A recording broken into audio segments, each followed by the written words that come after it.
आज Shri Raghuraj Singh inter college Pathauria Jhansi में सरदार वल्लभ भाई पटेल की जयंती मनाई गई।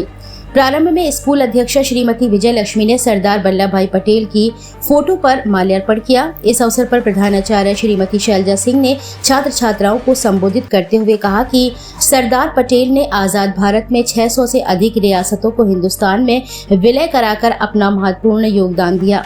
विद्यालय के कोषाध्यक्ष अजय पाल सिंह वल्लभ भाई झावेर पटेल सरदार पटेल के नाम से लोकप्रिय थे। सरदार पटेल स्वतंत्रता सेनानी तथा आजाद भारत के प्रथम गृह मंत्री थे। स्वतंत्रता की लड़ाई में उनका महत्वपूर्ण योगदान था, जिनकी वजह से इन्हें भारत का लौह पुरुष भी कहा जाता है।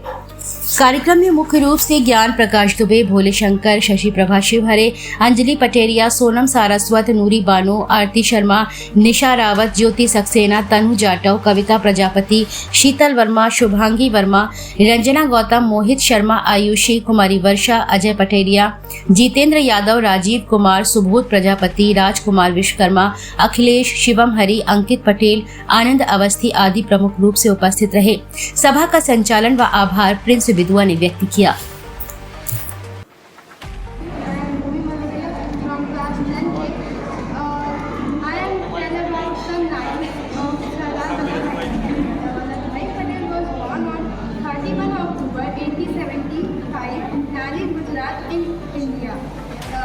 हमारे टीचर्स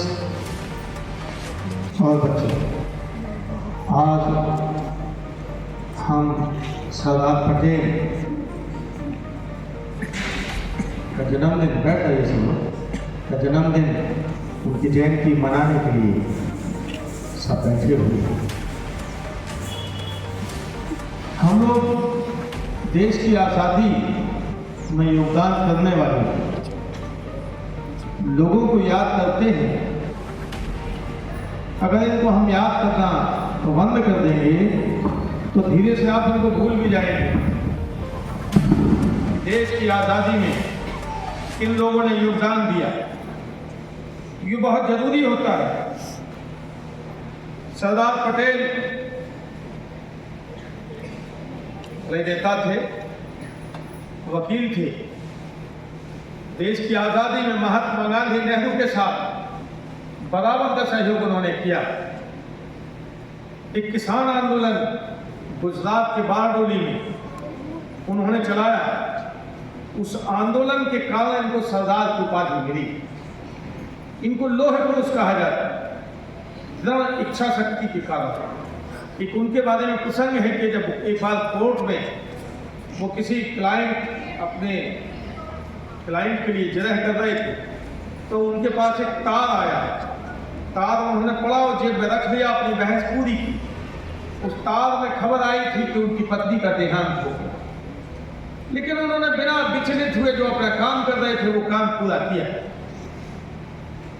कैसे उनका देश में जो योगदान रहा, जब देश में आज़ादी का आंदोलन था तो आज़ादी के आंदोलन में मोहम्मद अली जिन्ना ने अलग पाकिस्तान की मांग कर दी। और अंग्रेज तो ये चाहते थे कि हिंदुस्तान इतना बड़ा होगा तो भविष्य में जाके बहुत बड़ी शक्ति बनेगा।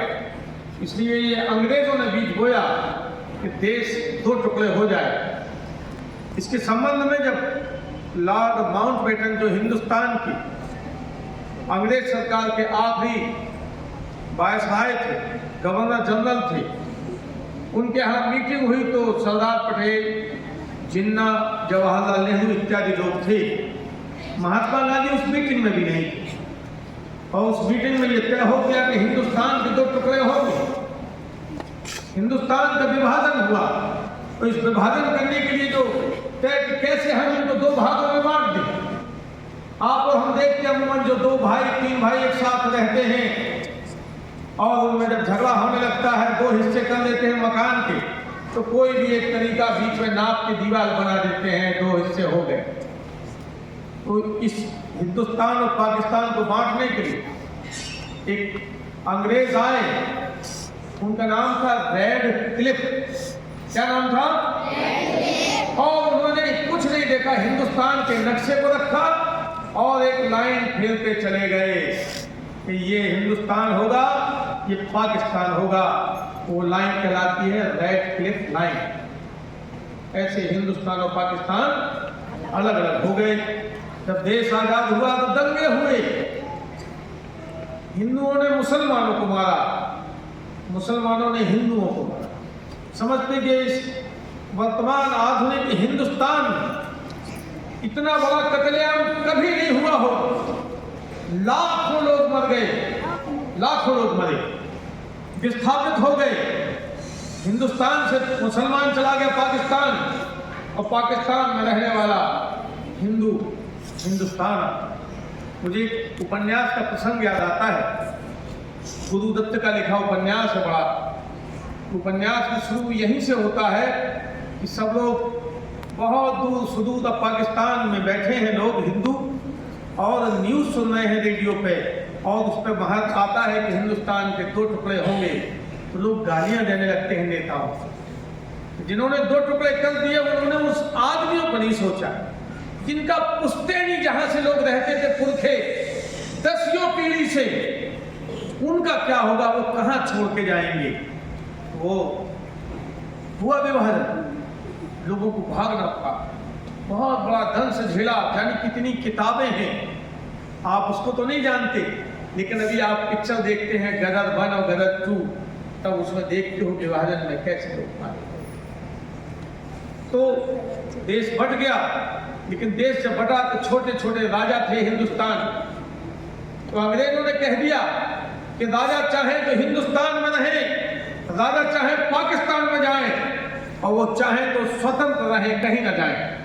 तो बहुत से राजा तो हिंदुस्तान में मिल गए, लेकिन 3 राजा 549 पहले में, फिर जान लीजिएगा आज एक कार्यक्रम है कुछ कोचिंग चलाने वालों का, तो वो उन्होंने कार्ड में छापा और सब जगह वो कहते हैं कि 565 रियासतों का विलय हुआ। ये संख्या गलत है। शुरुआती दौर में 549 राजाओं ने विलय किया, 3 ने नहीं किया। 3 जूनागढ़ हिंदुस्तान के बीच में था, कश्मीर और हैदराबाद। कश्मीर के राजा हरि सिंह थे, उन्होंने कहा हम अपना राज्य अलग रखेंगे, लेकिन देश की आज़ादी होते ही पाकिस्तान में की सेना ने उन पर हमला कर दिया, और हमला करने के बाद अंततः वो दौड़ के दिल्ली